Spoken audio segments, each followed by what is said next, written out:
रउआ लोगन के का हाल चाल बा। तो स्वागत है तोहरे सबके पी मैक्स क्लासेज के यूट्यूब चैनल पर। तो भोजपुरिया में ई जौन शुरुआत भइल बाड़ा एकरा के आज दूसरा पार्ट हमनी के पढ़ल जाई। पहले पार्ट में हमनी के चार्ज के बारे में पढ़ल गईल रहल, तो आज हमनी के पढ़ल जाई बहुत मजेदार और बहुत इंपॉर्टेंट टॉपिक पढ़ल जाई जेकर नाम हुए कूलाम का नियम, कूलम्स लॉ के बारे में पढ़ल जाई। और ये बहुत मजेदार तरीके से पूरा कंसेप्ट तोहनी के समझ में आई और ये अप्लाई हुई, पूरे फिजिक्स में अप्लाई हुई। तो बहुत इंपॉर्टेंट टॉपिक है। तो अब बिना देरी किए चालू कइल जा कूलाम का नियम। तो क्या है कूलाम का नियम? कूलम्स लॉ, कूलाम का नियम। तो नोट बना के चलिए लोगन, ताकि वही फॉर्मूला ढंग से सारा कंसेप्ट ढंग से पढ़ लिया लोगन, ताकि न्यूमेरिकल लगावे में तोहनी के बहुत मजा आवे। ठीक है। तो सन 1785 ईस्वी के बात हुए। कब के बात हुआ? सन 1785 ईस्वी के बात हुए। 1750 ईस्वी में वैज्ञानिक बेंजामिन फ्रैंकलिन साहब बताए दहले रहलिन कि अगर दू गो चार्ज एक दूसरे से कुछ दूरी पर स्थित हुए तो ओकरे बीचे में या तो आकर्षण लगेला या तो प्रतिकर्षण लगेला। हाँ ठीक है, ये बात तो बताए दहले रहलिन, लेकिन ई नहीं बताए पौलिन कि कितना बल लगाला, कितना बल लगाला, ज्यादा बल लगाला कि कम बल लगेला। ई बात बतौलिन फ्रांसीसी वैज्ञानिक कूलाम साहब सन 1785 ईस्वी में।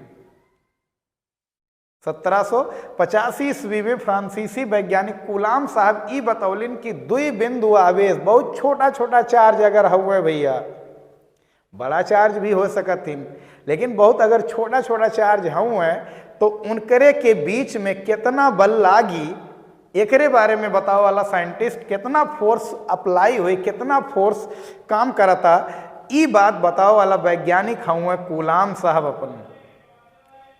तो बहुत गजब साइंटिस्ट हुए। तो आवा देखी जरा, थोड़ा सा फिगर एक ठू बनावे के पड़ी। चला मान लेते ही कि हम एक चार्ज हुआ Q1, एक चार्ज हुआ Q2, बहुत छोटा छोटा चार्ज हुआ ये दोनों। एक चार्ज हुआ Q1, एक चार्ज हुआ Q2, एक दूसरे से कितनी दूरी पर रखल गयल बा? इनका R दूरी पर। कितना दूरी पर रखल गयल बा? स्मॉल r दूरी पर। कुछ दूरी पर तो रखल हुई ना चार्ज के, तो मान लिया इनके बीच के दूरी जौन हुए वो कितना हुए? R। तो कूलाम साहब का बतौलिन कि जौन दुई आवेश के बीच लागे वाला वैद्युत बल होला, द्वि बिंदु आवेश के बीच, डिफिनीशन इनके पॉइंट सुनिए, इनके मेन लाइन सुनिए। कूलाम के नियम में का लिखिया लोगन अगर आ जाए तो दो बिंदु आवेश के बीच लगे वाला जौन बल होला वैद्युत बल होला, दो बिंदु आवेश के बीच लगे वाला जौन वैद्युत बल होला वो दोनों आवेश की मात्रा के गुणनफल के समानुपाती होला। का होला? वैद्युत बल के फोर्स को F से रिप्रेजेंट कर दे ताड़ी हम। तो ई जौन फोर्स होला ई दोनों चार्ज के मात्रा के, अमाउंट के, दोनों चार्ज कुछ ना कुछ तो चार्ज हुई है ना, तो दोनों चार्ज के यानी दोनों आवेश के मात्रा के गुणनफल के समानुपाती होला। और ई जोन फोर्स होला एकरे बीच में लागे वाला फोर्स होला, इनके बीच की दूरी के वर्ग के व्युत्क्रमानुपाती होला, उल्टा होला। यहाँ इस समीकरण नंबर 2 मान लिया।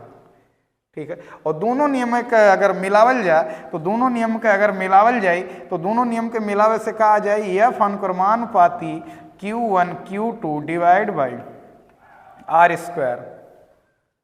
F अनुक्रमानुपाती Q1 Q2 divide by R square. और जब अनुक्रमानुपाती का सिंबल हटैया लोगन तो कहा जाए F is equal to K, एगो नियतांक आ जाए, कांस्टेंट आ जाए, Q1 Q2 डिवाइड बाई कितना? R square. यह हुआ भैया कूलाम का नियम। ठीक है। स्टेटमेंट इनका फिर से सुन लिया लोगन, एक बार देख लीजिए, कटत तो नहीं है। हाँ एकदम बहुत चकाचक है। तो का हुआ, दो बिंदु आवेश के बीच लगे वाला वैद्युत बल, दो बिंदु आवेश के बीच लगे वाला जो वैद्युत बल होला वो दोनों आवेश की मात्रा के गुणनफल के समानुपाती होला और उनके बीच की दूरी के वर्ग के व्युत्क्रमानुपाती होला।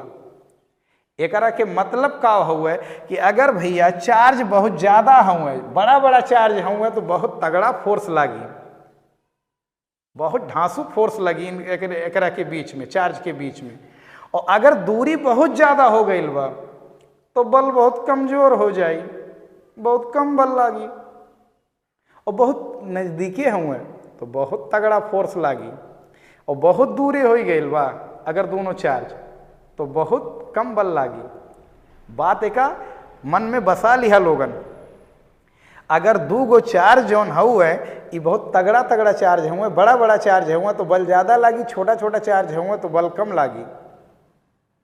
यानी चार्ज बढ़े से बल बढ़ेला, लेकिन दूरी बढ़े से बल घटेला, व्युत्क्रमानुपाती होला। तो एक बार फिर से स्टेटमेंट सुनिहा, दो बिंदु आवेश के बीच लगे वाला जो वैद्युत बल होला वो दोनों आवेश की मात्रा के गुणनफल के समानुपाती होला तथा उनके बीच की दूरी के वर्ग के व्युत्क्रमानुपाती होला।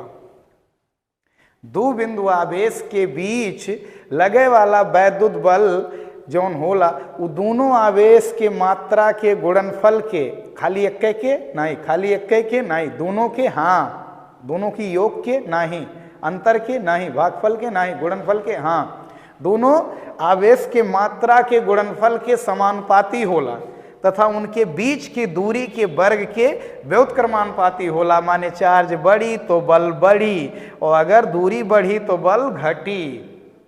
और दोनों नियम को मिलाई जावल जाए तो फॉर्मूला आई जाए F is equal to K Q1 Q2 by are square. Q1 Q2 का हुआ भैया चार्ज हुए, R का हो इनके बीच के दूरी हुए, के का हुआ नियतांक का बा, नया नियतांक एक कहल जाला, के बोलल जाला कूलाम नियतांक बोलल जाला। का कहल जाला? कूलाम नियतांक। का बोलल जाला? कूलाम नियतांक। और अगर ये दोनों को चार्ज, अगर ये दोनों चार्ज जौन हुए ये वायु या निर्वात में अगर हुए, कहाँ हुए? वायु या निर्वात में रखल गईल बा अगर इन दोनों चार्ज के, तो वायु या निर्वात में अगर ये दोनों चार्ज हुए तो ये जौन के मान होला, के मान हमने के यूज कल जाला 9 गुणे 10 के घाते 9 न्यूटन मीटर स्क्वायर पर कूलाम स्क्वायर। कितना होला? अगर दोनों चार्ज कहाँ हुए? वायु या निर्वात में। और 95% 98% केस में हमने के यह देखे के है कि जो चार्ज रखल जाई या कोनो भी मटेरियल रखल जाई जोने में चार्ज है, अक्सर कह के हमने के देखे के मिली कि वायु या निर्वात में जब तक कुछ कहल नहीं जाई कि जल में हुए कि अभ्रक हुए इनके बीच के माध्यम कि तेल हुए कि काव हुए, जब तक कुछ नहीं कहल जाए तब तक वायु या निर्वात माना जाए। ठीक है, तो मोस्ट ऑफ केस में काव मानल जाए? वायु या निर्वात मानल जाए।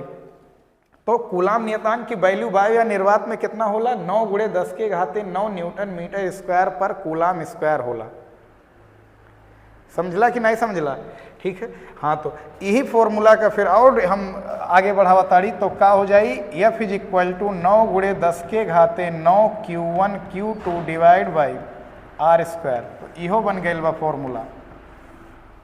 ठीक है, 9 गुणे 10 के घाते 9 कूलाम नियतांक के जगह ही पे का इस्तेमाल करिया लोगन? 9 गुणे 10 के घाते 9। कब लेकिन ये इस्तेमाल करिया? जब वायु या निर्वात हुए, दोनों चार्ज के बीच में हवा हुए, वायु या निर्वात हुए। वायु माने हवा से तो सबनी के परिचित हुआ, लेकिन निर्वात का मतलब जहाँ कुछ ना हो, जहाँ हवाइयो ना हो, ओकरा के का बोलल जाला? ओकरा के बोलल जाला निर्वात। अच्छा भैया, सुविधा के लिए एकरा के हमनी के का लिखल जाला? तो एकरा के सुविधा के लिए लिखल जाला 9 गुणे 10 के घाते 9 के लिखल जाला 1/4 पाई एप्सिलॉन नॉट। अरे दादा, ई कौन चीज आई गई बा? 1/4 pi epsilon not, 1/4 pi epsilon not. पढ़ लिबा लोगन?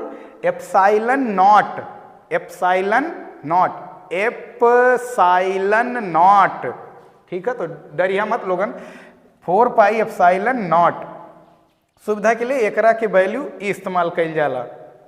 तो हम यहाँ पर लिख देताड़ी का हो जाए F is equal to formula 1/4 pi epsilon not Q1 Q2 divide by are square.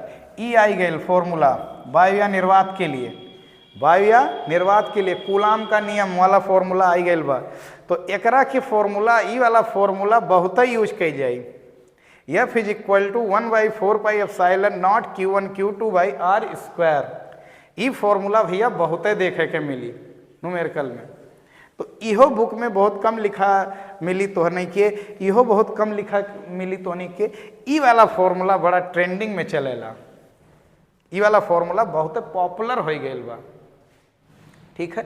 तो F is equal to 1/4 pi epsilon not Q1 Q2 by are square.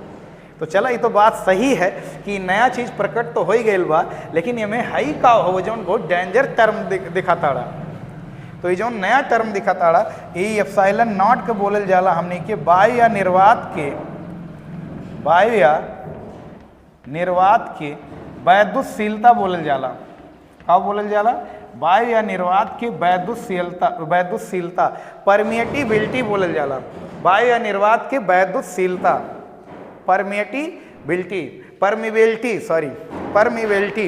Permeability बोलल जाला। वायु या निर्वात के वैद्युतशीलता, एकरा के वैल्यू होला 8.85। रट लिया लोगन, बहुत पूछा था, बहुत पूछा जाता बहुविकल्पीय में बहुत एकर, ठीक है, मांग हुआ है। 8.85 गुणे 10 के घाते -12 coulomb square per newton metre square. एकरा के मात्रक भी बहुत, ठीक है, पसंद हुआ है बोर्ड वाले का। Coulomb square per newton metre square, coulomb square per newton metre square. 8.85 गुणे 10 के घाते -12 coulomb square per newton metre square. ये एप्सिलॉन नॉट के मान होला। वायु या निर्वात की वैद्युतशीलता, ये माध्यम का एगो गुण है, माध्यम का एगो गुण है। वायु या निर्वात के वैद्युतशीलता बहुत ज्यादा होला। वायु या निर्वात की वैद्युतशीलता का होला, यानी ये बहुत ज्यादा होला, बहुत ज्यादा होला।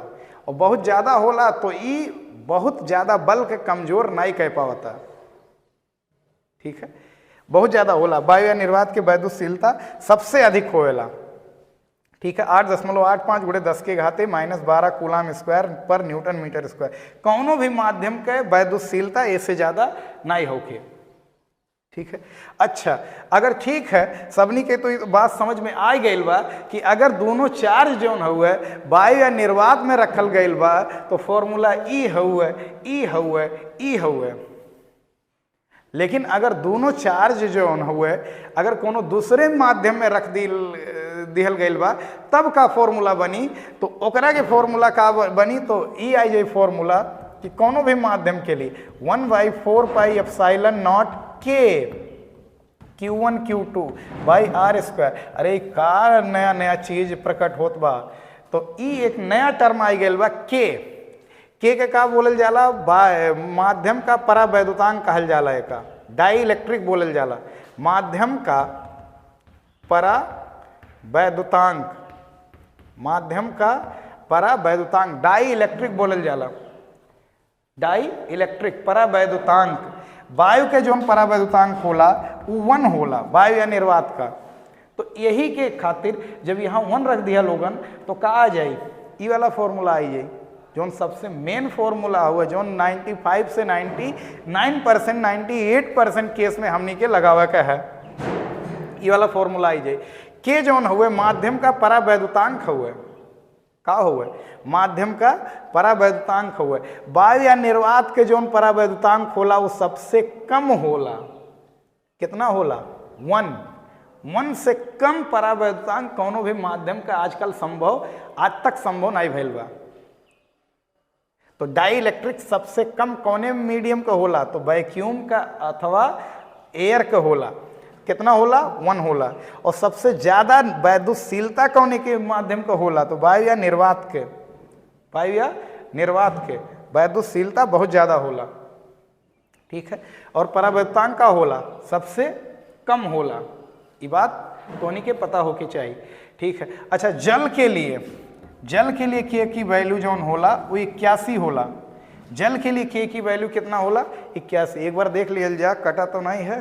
हाँ ठीक है, एकदम बढ़िया चकाचक हो। तो जल के लिए के की वैल्यू क्या होता? 81। और धातु के लिए, मेटल के लिए के की वैल्यू इनफाइनाइट हो जाला।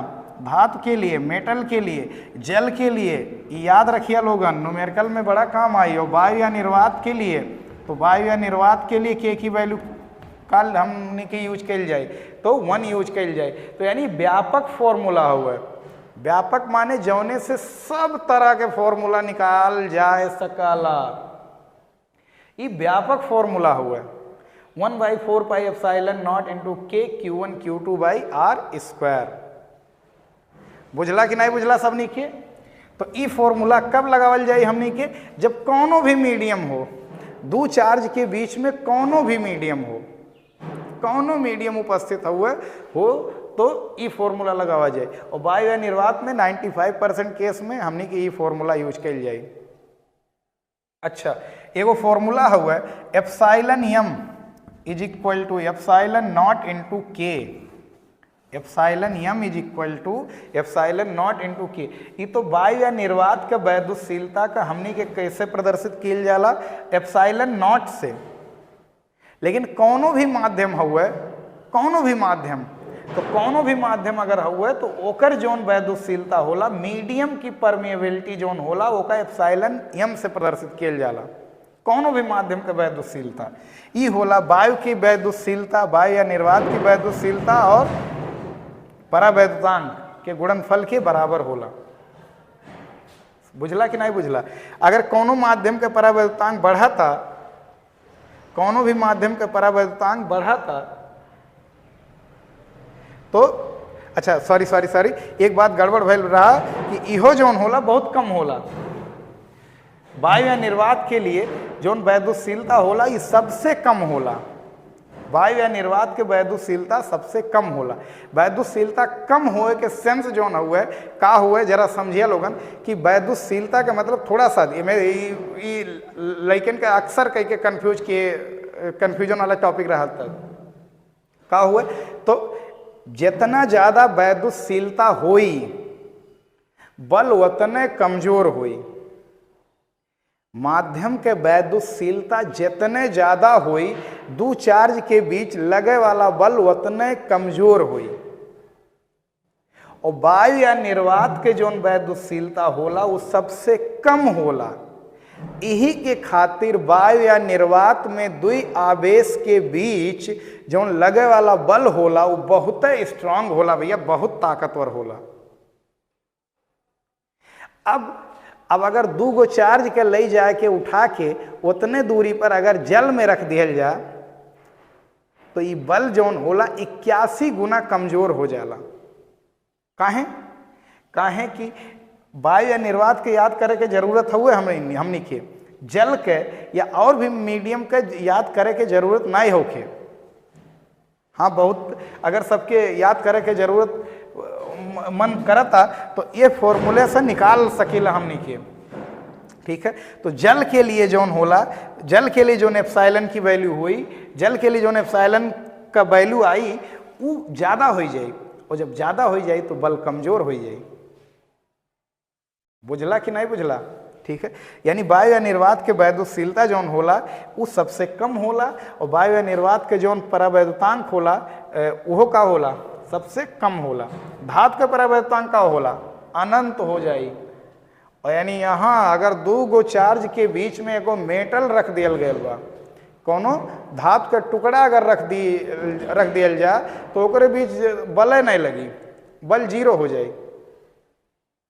वायु में बल बहुत ताकतवर होला और जल में बल 81 गुना कमजोर। और धातु अगर रख दिल जा दोनों चार्ज के बीच में तो बल नहीं लगी। बुझला कि नहीं बुझला? ठीक है, तो ई फॉर्मूला हुआ। अच्छा भैया, अब अगर एक सदिश रूप लिखल जा तो एक सदिश रूप का लिखल जाए? तो सदिश रूप एक लिखल जाए, ठीक है, एफ इज इक्वल टू के, यहाँ पर स्मॉल के लिख देता वायु या निर्वात के लिए Q1 Q2 divide by are square into r cap, ठीक है। F is equal to K Q1 Q2 by are square into r cap. एक बार देख लिया जाए, हाँ ठीक है, बढ़िया है। F is equal to K Q1 Q2 by are square into r cap, ठीक है। आर कैप केवल दिशा बतावे के खातिर यहाँ यूज कैल गईल बा, आर कैप खाली दिशा बतावे के खातिर यहाँ प्रकट भइल बा। बुझला कि नहीं बुझला? ए सदिश रूप। अच्छा, यहाँ पर तो क्या लगावे के पड़ी? Vector F is equal to K Q1 Q2 divide by are square into r cap. Cap केवल दिशा बतावे के खातिर प्रयुक्त किया जाला, ठीक है। तो ई बात तोनी के पता होके चाहिए, ठीक है। तो कूलाम का नियम एक बार फिर से परिभाषा सुन लिया लोगन। दो बिंदु आवेश के बीच लगे वाला वैद्युत बल जौन होला वो दोनों आवेश की मात्रा के गुणनफल के समानुपाती होला तथा उनके बीच की दूरी के वर्ग के व्युत्क्रमानुपाती होला। दो बिंदु आवेश के बीच लगे वाला वैद्युत बल जौन होला वो दोनों आवेश की मात्रा के गुणनफल के समानुपाती होला तथा उनके बीच की दूरी के वर्ग के व्युत्क्रमानुपाती होला। अच्छा, खास बात कौन याद करे का है लोगन के? वायु या निर्वात के वैद्युतशीलता का मान बहुत पूछा जाता है, बहुविकल्पीय में भी और अतिलघुत्तरीय में 1 नंबर में, और क्वेश्चन ही बहुत आवता, ठीक है। तो रट लिया लोगन। वायु या निर्वात के लिए परावैद्युतांक का मान कितना होता? तो 1। जल के लिए 81 होता, ठीक है। सबसे कम होला और सबसे कम इहो होला, ठीक है। कौनो भी माध्यम हुआ तो वो फॉर्मूला लगावल जाए लोगन, ठीक है। तो एक स्क्रीनशॉट ले लिया लोगन या वीडियो पॉज करके नोट कर लिया। हम आगे बढ़ा ताड़ी।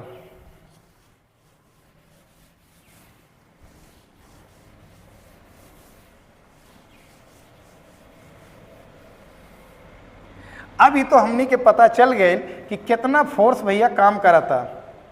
अगर ई चार्ज हुआ Q1, ई चार्ज हुआ Q2 और बिंदु आवेश हुए दोनों में बहुत छोटा छोटा चार्ज हुए, बिंदु आवेश पॉइंट चार्ज हुए, तो एकरा के बीच की दूरी अगर R हुआ तो फॉर्मूला अभी के हमनी के पता हुई कि K Q1 Q2 divide by are square. ये फॉर्मूला वायु या निर्वात के लिए या वायु या निर्वात या कोनो भी माध्यम के लिए का मान लिया, ठीक है। F is equal to K Q1 Q2 by are square, ये फॉर्मूला हुआ, ठीक है।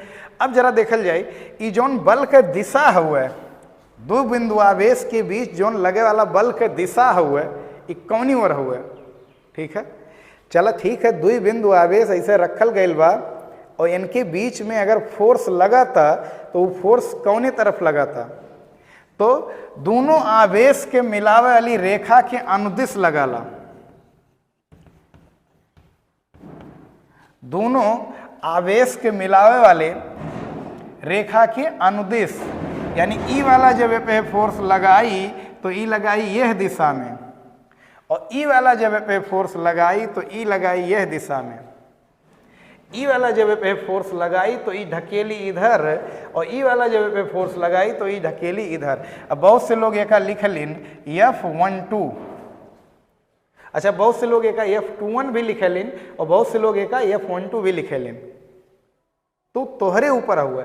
अच्छा, एक मकसद का हुआ कि पहला के कारण दूसरा पे लगे वाला फोर्स, पहला के कारण यानी पहले चार्ज के कारण दूसरा पे लगे वाला फोर्स, और बहुत से लोग एक परंपरा के विपरीत चलेलिन, तो दोनों बात सही हुआ, ठीक है। बस समझिए, समझे के जरूरत हुआ।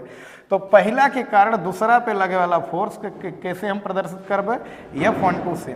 तो ई का हो जाए F21 हो जाए, का हो जाए F21, यानी दूसरा के कारण पहला पे लगे वाला बल, दूसरा के कारण पहला पे लगे वाला बल।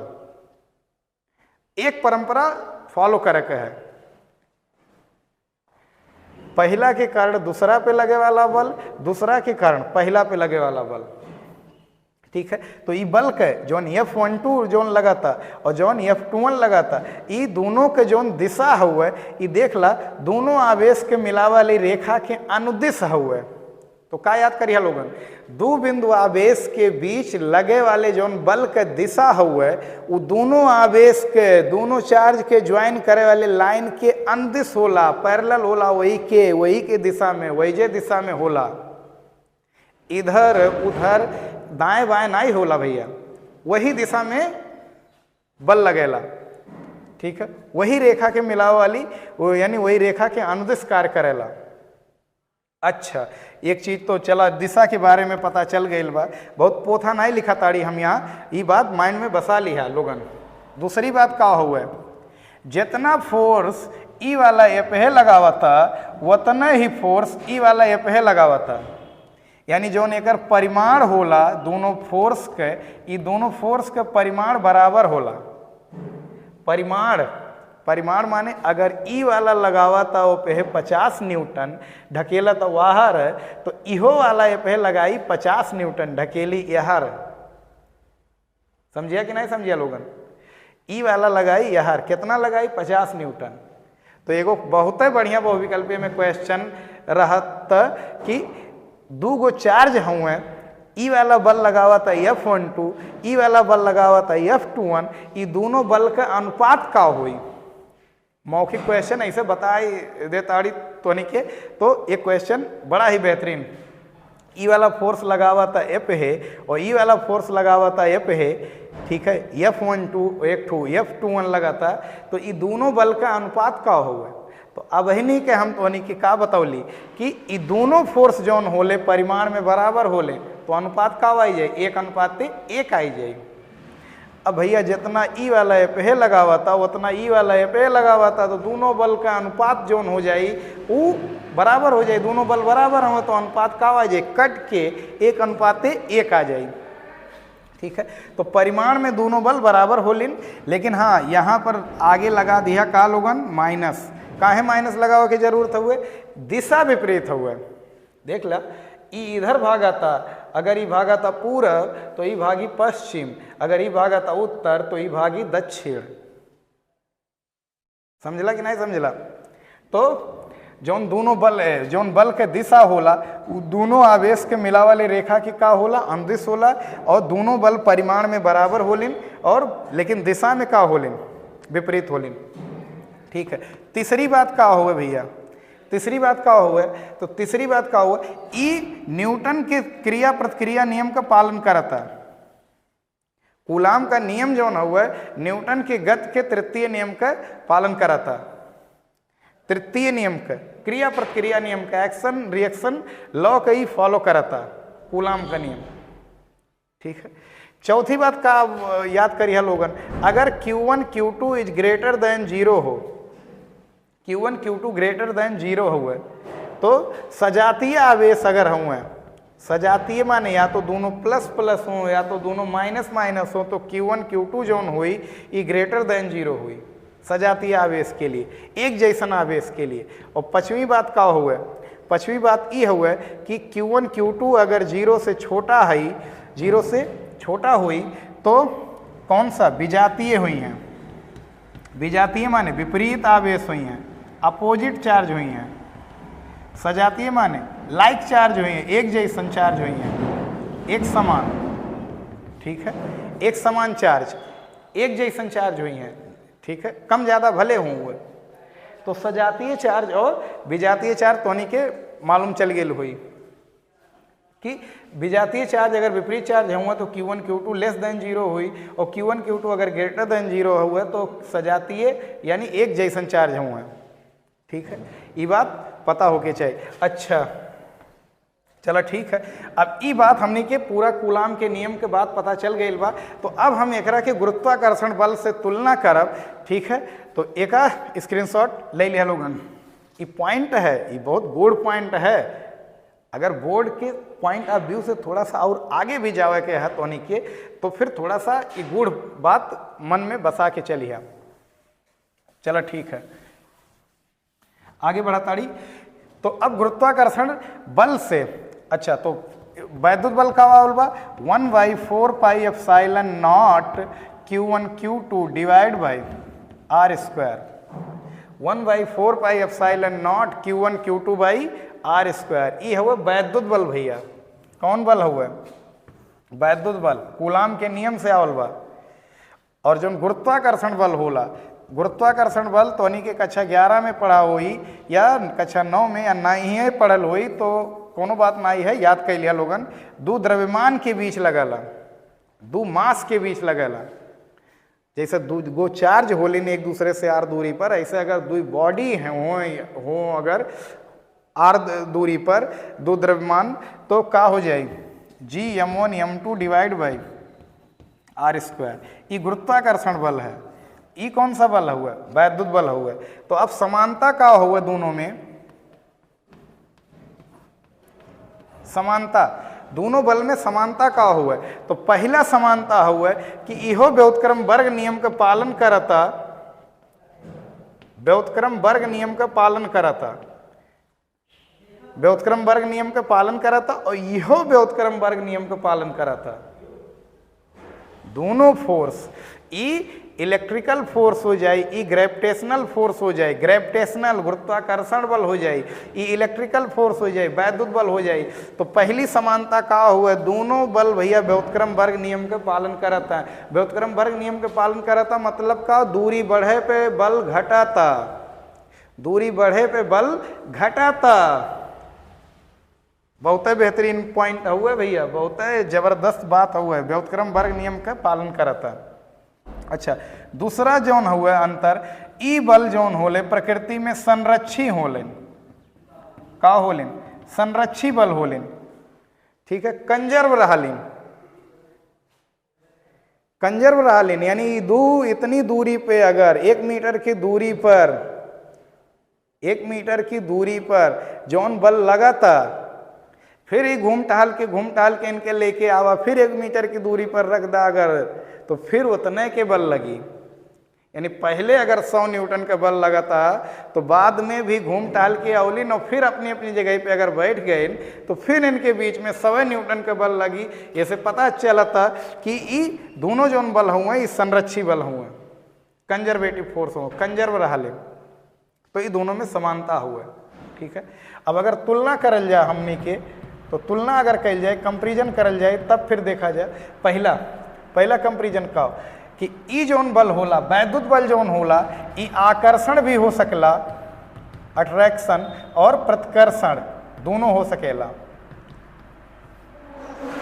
आकर्षण भी हो सकेला और प्रतिकर्षण।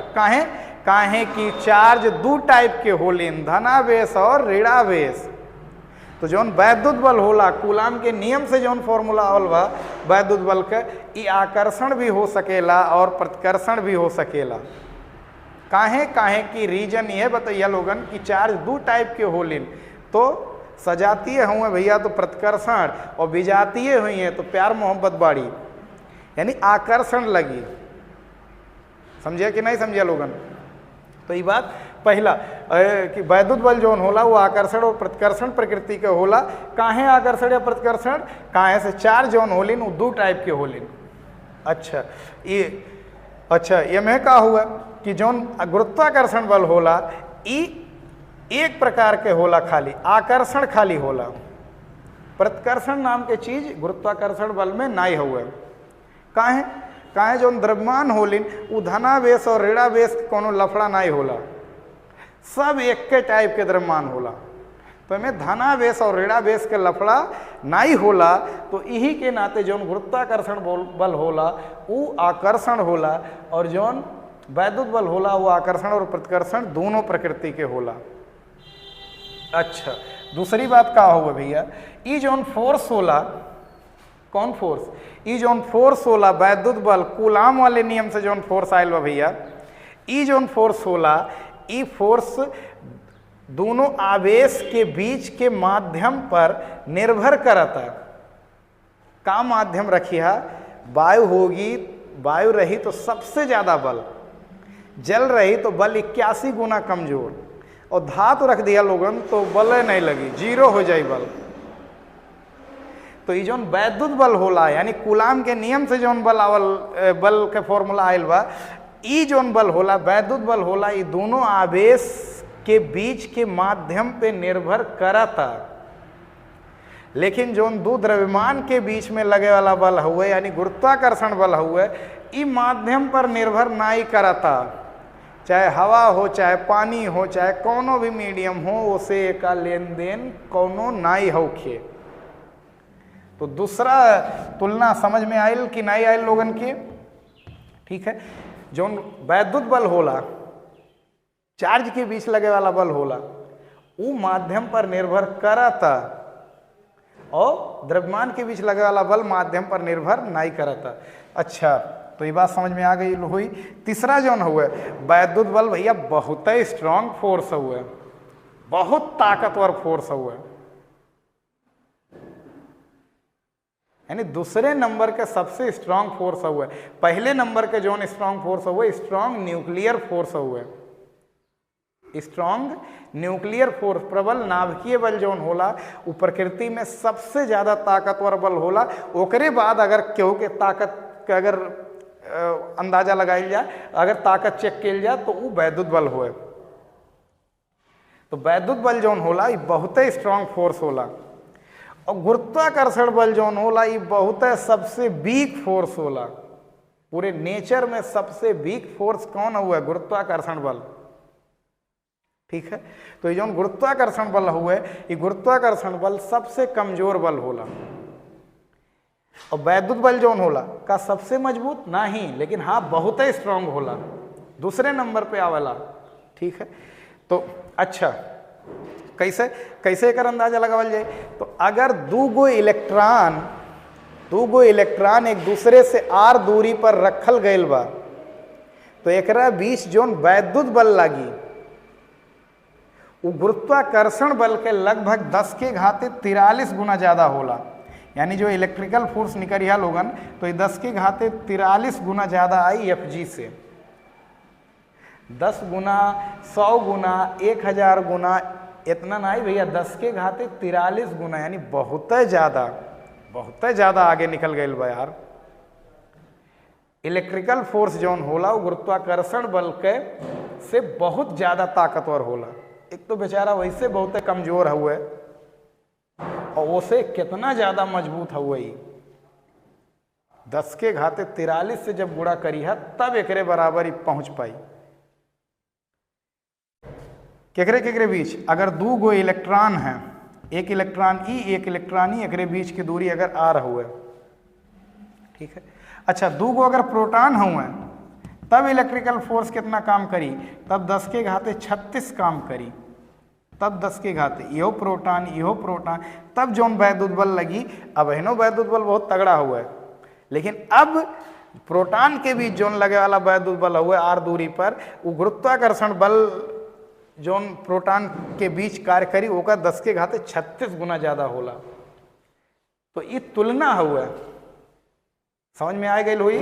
पूरा कंसेप्ट यह हुआ कूलाम के नियम का। अभी और भी है, अध्यारोपण का सिद्धांत हुआ है, और अगर वेक्टर फॉर्म का और डेरिवेशन किया जा तो यह बात पता चली तोनी के। और अगर इहो देखा जाए हाँ बहन हमनी के का देखल गई बा कि दो बिंदु आवेश के कारण अब पूरा ढेर के चार्ज अगर हुए, ढेर के चार्ज के मतलब का हुआ कि एक सतत आवेश वितरण हो तो ओकरे कारण कोनो दूसरे चार्ज पे कितना फोर्स लगी। तो ये सब भी हुए टॉपिक। तो ये नेक्स्ट वीडियो में या कोनो और वीडियो में ओका डिस्कस किया जाए। तब तो आज के वीडियो में इतना ही। अगर स्क्रीनशॉट ले लिया लोगन और जबरदस्त तरीके से कूलाम के नियम के तैयार कर लिया लोगन तो कूलाम के नियम के बहुत फायदा मिली फिजिक्स में। फिजिक्स सेकंड में कक्षा 12 के फिजिक्स के फर्स्ट पार्ट में बहुत एकर इस्तेमाल होला। तो पूर्वांचल के माटी के दम लेकर दिखावा लोगन, कंसेप्ट तैयार करा और मिला ताड़ी नेक्स्ट वीडियो में।